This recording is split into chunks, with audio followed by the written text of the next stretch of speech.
Xaçmaz şəhər bir saylı körpələr evi uşaq bağçasında körpələrin buraxılışı ilə bağlı Əlvida Bağça adlı tədbir keçirilib. Tədbirdə bağçanın müdiri Kəmalə müəllimə çıxış edərək məktəbə qədəm qoyan körpələrə uğurlar arzulayıb. O bildirib ki, illərini uşaqların tərbiyəsinə və qayğısına həsr edən müəllimlər üçün körpələrlə vidalaşmaq həm qürur verici, həm də kövrək anlardır. Kəmalə müəllimə uşaqların artıq yeni bir mərhələyə, məktəb həyatına başlayacağını qeyd edərək, onların gələcək təhsil yollarında uğurlar qazanacağına inandığını vurğulayıb. Tədbir zamanı valideynlər və müəllim kollektivi bağça rəhbərliyinin xüsusilə Kəmalə xanımın körpələrə göstərdiyi diqqət və qayğını yüksək qiymətləndiriblər. Bayram əhval-ruhiyyəsində keçən tədbirdə körpələrin çıxışları, rəqsləri və şeirləri iştirakçılar tərəfindən maraqla qarşılanıb.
İndi də sözü verin bağçamızın müdürəsi Kəmalə xanıma.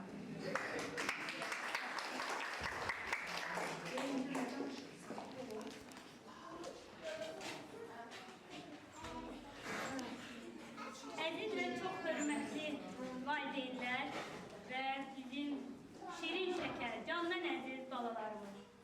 Bugün biz hər il olduğu kimi bu günü həm sevincli, həm də bir qədər duyğulu anlarla yaşayırıq. Çünki bizim körpə fidanlarımız bağça həyatı ilə vidalaşıb, artıq məktəb həyatına doğru ilk addımlarını atmağa başlayırlar. Dünən əlindən tutub gəzdirdiyimiz, oyunlarla oynayan körpələrimizin bugün özlərinin bundan sonraki həyatlarında öz arzuları, istəkləri və ən əsasda məqsədləri olacaq. Əziz balalarımız, sizlər bizim üçün sadəcə bağça uşaqları olmadınız. Sizlər bu bağçanın sevinci, gülüşü, xoş nəfəsi oldunuz. Sizin uğurlarınız bizim hər birimizin qüruru olacaq. Mən arzu edirəm ki, məktəb həyatınızda uğurlarınızla, nailiyyətlərinizlə ailənizi, bizləri və millətimizin fəxri, qüruru olasınız. Əziz valideynlər, sizlərə təşəkkürlü bildirirəm ki, övladlarınızı məhz bizim bağçaya etibar etsiniz. Bu illər ərzində dəstəyiniz və əməkdaşlığınız bizim üçün dəyərlidir. Bildiyiniz kimi, böyük qrupun tədbiridir. Bu uşaqlar kiçik qrupdan pillə-pillə qalxırlar. Bu müddət ərzində onların üzərində əməyi, qayğısı, sevgisi olan bütün kollektivimizin hər bir üzvü var. Çünki onların istər texniki işçilərimiz, istər pedaqoji işçilərimiz, musiqi rəhbərimiz, tibb bacımız xüsusi olaraq qayğı və sevgisini heç vaxt əsirgəməmişdir. Bugünkü keçirilən tədbirdə hər birinizə təşəkkür edirəm və böyük qrup üzrə il ərzində keçirilən bütün tədbirlərin yüksək səviyyədə təşkilatçılığına görə Məcidova Ülkər Orcəli qızını təşəkkürnamə ilə təbrik edir. Digər də bugün keçirilən tədbirin həqiqətən də məsuliyyəti ağır idi, göz önündə idi. Bunun da üzərindən öhdəsinə layiqində gəldiniz. Təşəkkürümü bildirir.